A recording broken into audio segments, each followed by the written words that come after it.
O milagre econômico, período que vai de 1968 a 1973, caracterizou-se pelas maiores taxas de crescimento econômico alcançadas na história recente do país. Segundo a maioria dos economistas, esse crescimento se deu em decorrência das reformas institucionais PAEG Plano de Ação Econômica o governo de 1964 a 1967, e da recessão provocada pelo combate à inflação nesse mesmo período. Tais ações conseguiram estabilizar o nível de preços em patamares aceitáveis e fez com que as indústrias operassem com uma larga capacidade ociosa, gerando as condições necessárias para a retomada do desenvolvimento, via expansão da demanda.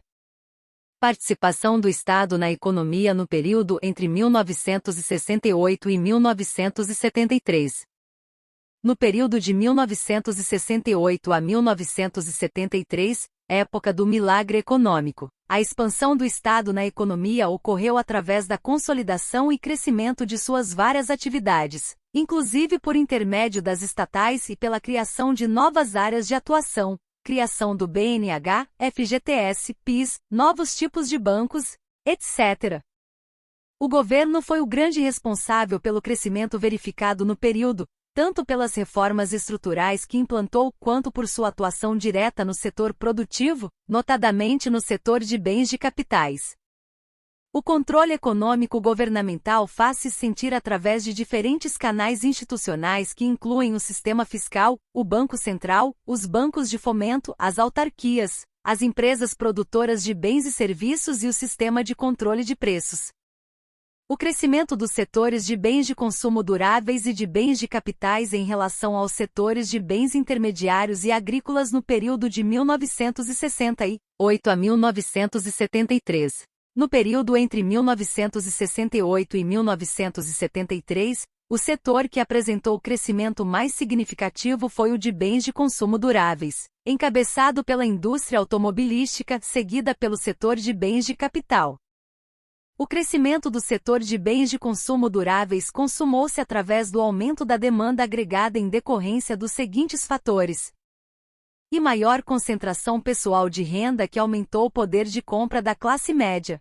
2. Elevação do endividamento das famílias, facilitada pela expansão do crédito ao consumidor e 3. Elevado ritmo de produção no setor, baseado no substancial volume de capacidade ociosa existente, devido às políticas do PAEG de combate à inflação, que possibilitou a absorção do aumento da demanda sem a necessidade de novos investimentos no setor. O crescimento do setor de bens de capital veio como consequências das 1. As atividades de investimento e produção do governo, viabilizadas pela recuperação financeira do setor público devido à reforma tributária. 2. Pela disponibilidade abundante de divisas proporcionada pelo crescimento das exportações e pelas 3. Facilidades do endividamento externo. O setor de bens de consumo intermediários também apresentou crescimento considerável, média de 13,5% ao ano no período, em função da expansão da demanda dos bens de consumo duráveis. O setor agrícola apresentou desempenho modesto no período, crescimento de 4,5% ao ano, apesar da forte expansão do crédito agrícola. Nesta fase, deu-se o início da modernização do setor, através da mecanização, fazendo com que esta se tornasse importante fonte de demanda para a indústria. Cabe destacar que nesse período grande parte da produção agrícola era voltada para as exportações, gerando pressões inflacionárias decorrentes do aumento do custo relativo da produção de alimentos para o mercado interno. A dependência do Brasil aos países centrais, depois de 1968. O aumento da presença do capital estrangeiro na economia após 1968 suscitou críticas da vertente nacionalista, que argumentava que esse fato criaria uma relação de dependência do país em relação às economias centrais, reduzindo a independência das autoridades monetárias na condução da política monetária. Essa dependência seria expressa pela expansão da capacidade produtiva das firmas estrangeiras e pelo crescimento da dívida externa. Tipo de inflação diagnosticado em 1967, por Delfim Neto. Os novos responsáveis pela política econômica pós-1967, agora sob o comando de Delfim Neto, consideraram que as causas da inflação residiriam nos custos e não na demanda. A elevação da taxa de juros, principalmente em 1966, e a capacidade ociosa da indústria que aumentava os seus custos, aliadas à alta dos preços agrícolas, passaram a ser identificados como fatores determinantes do processo inflacionário, inflação de custos. Dessa forma, a política restritiva até então adotada, centrada num controle rígido da demanda, levaria à queda da produção e do emprego. Os desequilíbrios e suas causas do período de 1967 a 1973.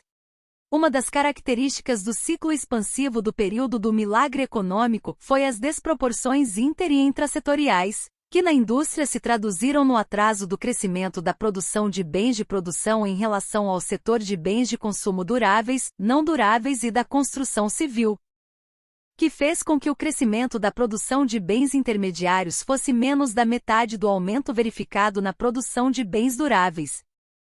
Outra desproporção ocorreu em razão do atraso da produção agrícola para o mercado interno diante do crescimento da indústria e da massa de salários, devido ao crescimento mais que proporcional das exportações de produtos agrícolas.